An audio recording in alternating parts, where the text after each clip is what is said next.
Salam sehat untuk semuanya.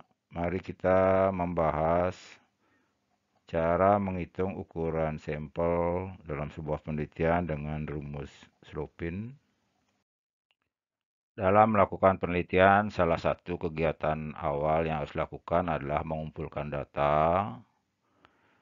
Dalam mengumpulkan data, di samping bisa dengan cara sensus atau menyelidiki seluruh anggota populasi, bisa juga dengan menggunakan metode sampling atau hanya menyelidiki sebagian dari anggota populasi yang disebut dengan sampel.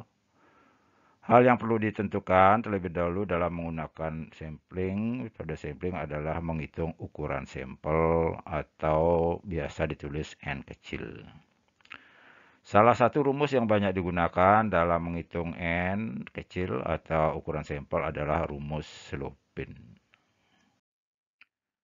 Rumus Slopin cukup sederhana, yaitu N kecil, ini adalah ukuran sampel, sama dengan N besar, ini ukuran populasi, dibagi dengan 1 ditambah N besar kali E kuadrat.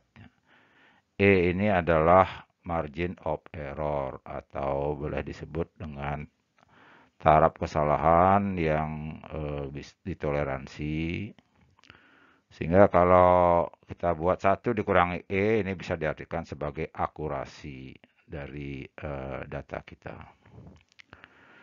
Jadi bisa dilihat bahwa ukuran sampel ini ditentukan oleh N besar atau ukuran populasi dan ditentukan oleh margin of error yang ditetapkan. Biasanya margin of error ini eh, yang biasa digunakan dalam penelitian adalah 5% atau 10%. Nah, untuk lebih jelasnya, mari kita lihat sebuah contoh. Contoh 1, seorang peneliti menyelidiki populasi berupa 600 perusahaan, jadi N besarnya 600 ya, yang terdaftar di Bursa Efek dengan mengambil sampel. Margin of error yang ditetapkan adalah 5%, berarti ini E-nya 5% atau 0,05.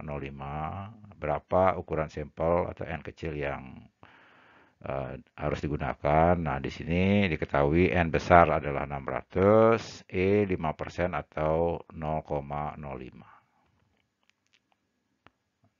Perhitungan selanjutnya sebagai berikut. Nah, ini ya, N sama dengan N besar. N besarnya 600 ditambah dibagi 1 ditambah N besar kali ya, E-nya 0,05 dikuadratkan. Berikutnya, nah ini tetap 601, ini 600, 0,5 yang dikuadratkan adalah 0,0025 ya. Kalau ini ya 600 kali 0,0025 ini sama dengan 1,5 ditambah 1 jadi 2,5 sehingga 600 dibagi 2,5 adalah 240. Jadi jawabannya adalah 240. Atau bisa dikatakan untuk ukuran populasi 600 dengan margin of error 5%, maka ukuran sampelnya adalah 240 menurut rumus Slopin. Nah, untuk lebih jelas lagi, mari kita lihat contoh 2. Misalnya seorang auditor meneliti populasi berupa 600 bukti transaksi dengan mengambil sampel. Ya. Nah, di sini bukan margin of error yang ditentukan, tapi akurasi yang diharapkan adalah 90%. Ya. Berapa ukuran sampelnya yang harus digunakan? Nah, di sini sama seperti tadi, N-nya 600. Karena akurasi yang diketahui berarti 1 dikurangi E ya. 1 kurang margin of error sama dengan 90% atau 0,9. Nah, kita hitung secara sederhana dulu ya. Jadi di sini E sama dengan 1 dikurangi 0,9 ya. Tinggal E-nya bawa ke sini, ini bawa ke sini. Jadi 1 kurang 0,9 sama dengan E atau E sama dengan 1 dikurangi 0,9 sama dengan 0,1. Jadi E-nya itu adalah 0,1 atau 10%. Nah, mari kita hitung dengan rumus Lopin berapa N kecilnya. Nah, sama seperti contoh satu tadi, N kecil sama dengan 600, ini N besarnya 600 ditambah 1 ditambah 600 kali 0,1, ini E-nya kuadrat ya. Sesuai dengan rumus Lopin, kemudian kita hitung ini dulu ya. 0,1 kuadrat itu adalah 0,01 atau 1 per 100 ya. 1 per 100 kali 600 kan 6 ya. 6 tambah 1, 7 ya. Jadi 600 dibagi 7 adalah 85,71. Dibulatkan ke atas menjadi 86.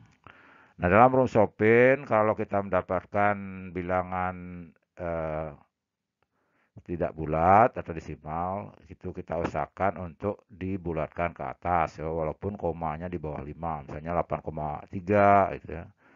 Nah, itu dibulatkan ke atas. Jadi untuk contoh ini kebetulan ini di atas 5 ya, 71 ya, 7 ya, berarti kita langsung bulatkan ke atas, 85,71 menjadi 86. Nah, bisa kita lihat kalau kita bandingkan contoh 1 dengan contoh 2 tadi, sama-sama N-nya 600, tapi contoh 1 E-nya 5%, contoh 2 E-nya 10%. Jadi contoh 1 menghasilkan N kecil 240, contoh 2 menghasilkan N kecil 86. Jadi bisa disimpulkan semakin kecil E yang kita tetapkan, untuk ukuran populasi yang sama, semakin kecil E yang kita tetapkan, maka semakin tinggi harus sampel yang diambil. Nah, itu yang bisa kita simpulkan secara sederhana dari rumus Lopin ini. Demikian pembahasan kita mengenai menggunakan rumus Lopin untuk menentukan ukuran sampel. Pembahasan lain itu bisa dilihat di video lain di channel ini.